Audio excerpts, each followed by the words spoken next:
60,000, 70,000, maybe even more. That's how many students might be heading to Germany this year from India. In just 5 years, this number has almost doubled, and Germany has cemented itself as one of the top destinations for studying abroad. And if you're watching this video on this channel, I'm pretty sure you want to move to Germany. Applying to German university seems easy at first, but when you actually start applying, you might get confused. If you apply without knowing the requirements, the deadlines, or even the documents, you might never make it there. That's why I've put together a list of 7 important things you should know before going to Germany for your studies, and some of these things might make or break your chances of studying in Germany. And if you're new to this process and don't know anything about Germany, don't worry, there are a lot of videos on this channel, including free resources in the description, which will help you get started. So without wasting any more time, let's start with the list. The Anabin database is the go-to website for evaluating all foreign educational qualifications for universities and employers. The most important thing you have to check on the Anabin's website is your university status, which is listed as H+, H+-, or H-. If your Indian university is listed as H+, don't worry, you're good to go. But if it is listed as H-, you cannot study in Germany. Why? Because the APS certificate, which is mandatory for all students going to Germany for their studies, will not get issued for you if your Indian university does not have the H+ status. Right now, around 280 universities in India do not have the H+ status. So if you're one of these students, you cannot go to Germany. You can ask your university to get in contact with the authorities to get the required status and accreditations, but in general, there is not a lot you can do. I know it sounds disappointing, but it's better to find out now rather than later when you have put in time and money on an application that will never work. As of March 2025, courses in TUHH and Stuttgart have already closed their application portals. The idea that the deadline is July 15th is kind of a lie. While some courses do have this deadline, the course you want to apply to might close its application in April or even March. The best way to avoid this problem is to do a proper research on the university and the courses you want to study in Germany. I mentioned this in a previous video that you should make a proper Excel sheet of all the details of your course, like university name, language requirements, required exams, application deadlines, tuition fees, semester fees, application link, etc. Having all this information in one place will make planning and execution much easier. You can go to the description to get a free university shortlisting format, which will help you organize all this data on Google Sheets. 15 lakhs. That's the amount you need if you want to study in Germany for your masters for 2 years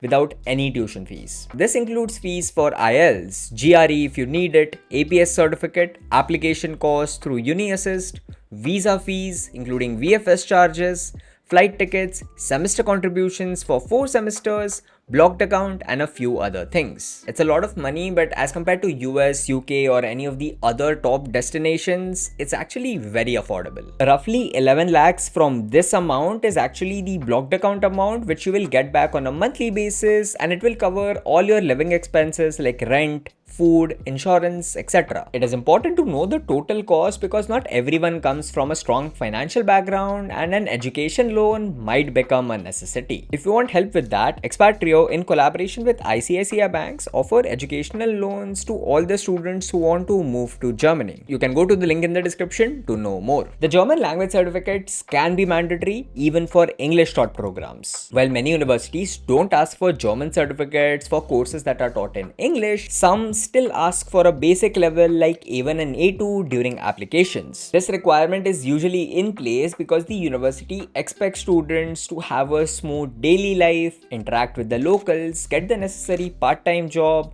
manage all the bureaucracy, and for all of these things, you need to know the German language. So don't be under the impression that, oh, my course is in English, I don't need German. You need German. You really do. In 2024, if you're going to study in Germany, you need 11,904 euros in your blocked account for the first year of your studies. If you're new to the process, the blocked account or Sperrkonto is a special type of bank account which proves that you have enough funds for your studies in Germany. And you cannot just open a blocked account with anyone because you need a provider which is approved by the German Foreign Office. 11,904 euros is a big amount, so you need a provider who is safe and secure. We have always always recommended our students to choose Expatrio. Their entire process is online, and whenever you open a blocked account with any provider, you have to pay a certain amount of fees for the blocked account. But if you choose Expatrio's value package, they have something special for you. If you take their value package, firstly, you don't pay any blocked account setup fee, as you get 69 euros directly as cashback once you activate the blocked account. You also get a 90 euros cashback with TK Flex health insurance. You get free incoming travel insurance worth up to 95 euros, which is mandatory for your visa. You also get a free bank account and a digital debit card for all your needs in Germany. And you also get a free digital Isaac card worth up to 18 euros, which provides a lot of offers and discounts for students. So if you're looking for blocked account for the summer semester or for the upcoming winter semester, go to the first link in the description and open your blocked account with Expatrio. 2025 has been the year of changes for Germany, a new government, a new chancellor, and a new visa process. The German Foreign Ministry introduced a new consular services portal for all long-term visa applications, and if you want to apply for a long-term visa, you have to first apply online on the portal, then submit your documents for verification, wait for the authorities to verify your documents, and once verified, then you have to book an appointment for an in-person biometric data collection. This new process was introduced in February 2025, and it has not even been a month since it has started. It also completely changes the timeline because not only you have to prepare all your documents, but also set up your blocked account well in advance to submit all the documents online. If you need a step-by-step guide on how to apply, what documents to prepare, how to upload those documents, we have already made a video covering everything, so you can check that out. Just for your understanding, the current timeline is 2 to 6 months for the document verification, so you should apply as soon as possible once you have prepared all the documents and also received your admit. Now, finding accommodation, especially in bigger cities, can be a challenge, but here are 2 things you can do to improve your chances. First, apply for student dorms early. As soon as you finalize your university, start looking into the student dorm applications. The student dorms are affordable, well connected, and usually inside the university campus, and they also have a long wait list, so the sooner you apply, the better chances you have. Second, search on housing websites like any of these for apartments, shared vagues, or any listings which suit you. If you find a new apartment or a larger space, you can team up with 3 to 4 students and share the rent yourself. Very important. Never transfer any money before looking at the apartment or reading the contract. Don't also click on any random links because scams are very common. Almost all the housing contracts are in German, and I recommend that you start learning the language. And if you want help with that, we have the faster German courses which will help you learn German anytime, anywhere. The course, you also get a lifetime access, a Goethe exam preparation, and it is also built with a native German speaker. It's also a DIY self-paced course, so you can study whenever you want, wherever you want. If you want to know more, all the links are in the description, so you can check that out. Now, before I end the video, we asked a few students on Instagram to send in their doubts for the winter semester or the applications, the visa, anything they want, and they have sent in a lot of doubts, so let's cover a few of them. Just a disclaimer, I might mispronounce your username or your name, so please forgive me for that. First, we have Amurt_1 who asks, I did my graduation in ECE and want to pursue post-graduation in data science/AI. You can, but only if you satisfy the credit requirements, because for data science and AI, you need subjects like data structures, neural networks, machine learning, etc. from your bachelor's, and if you don't satisfy the credit requirements, you cannot get their admit. You can look for an interdisciplinary course in any university which has subjects from both electrical and data science and apply there. But in general, if you're looking to switch your fields without any credits from your bachelor's, you might not be able to do that. Then we have Kavin K. Kishore who asks that I passed out in 2024 May and my intake is in October 2025. Will my visa get rejected because of gap? So for anyone with a gap year, you just have to explain it very nicely in the SOP about why you took the gap or what you actually did in the gap year. Tell them honestly about what activities did you do any certifications or courses, or even if you helped in the family business, just mention everything honestly and don't lie. Then Chaitanya Lakshmi asks generally how many days universities take to give acceptance letter. 4 to 2 weeks is the general timeline, but sometimes university might give you an admit early or even quite late. You can wait for 4 weeks, and if you have still not heard back from the university,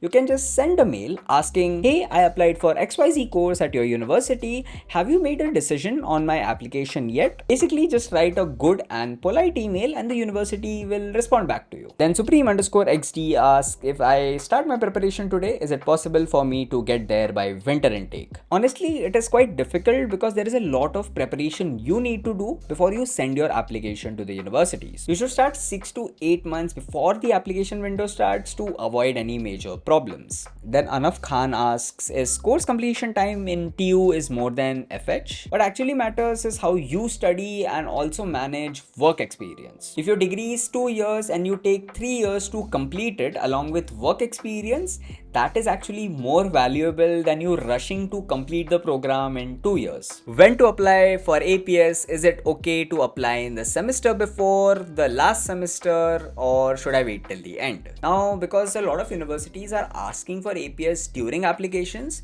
you can apply for APS in your 6th semester if you're in a 4-year course, or your 4th semester if you are in a 3-year course. Keep in mind that you need a proper final transcript of the 6 semesters and not just any online result. And finally, we have Nikhil who asks, is there any minimum language requirement for study visa? The minimum language requirement is B2 according to the CEFR level in the language of instruction of your course. For IELTS, B2 translates to 6 or 6.5 band, but in general, I recommend that you score above 7 band to have a better chance not only for your university applications but also for your visa. That's it for this video, and thank you to all the students who sent in their doubts, and sorry we couldn't get through all of them because there were literally more than 150 responses for the same. If you still have some doubts, put them in the comments below, or you can join our Discord server or our Facebook group. All the links will be in the description if you want to join them. Thank you for watching, and I'll see you in the next video.